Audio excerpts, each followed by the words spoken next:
Гэта тое, што мяне найбольш здзіўляе. Паўсюль адна і тая ж. Вось, дарэчы, сёння, калі я збіраўся сюды, я слухаў прафесара Антоніга Дудка, вось, пра якога, здаецца, многія з вас чулі. Ён паўтарыў той жа самы фейк. Вось, у размове з журналістамі ён сказаў, што вось, наколькі ён ведае, фактычна можна грамадзянства атрымаць за 3 гады, цягам 3 гадоў. Пасля чаго ён дадаў, але хтосьці яму пісаў, але не ў стане гэтага праверыць, што нібыта ўсё ж такі гэта крыху даўжэй.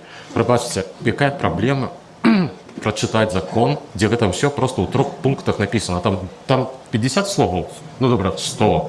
Вось, па-польску. Вось, то бок, ну, літаральна, увогуле, нішто не перашкаджае. Дзе чорным па беламу напісана, што 3 гады з картай рэзідэнта ці са сталым попытам.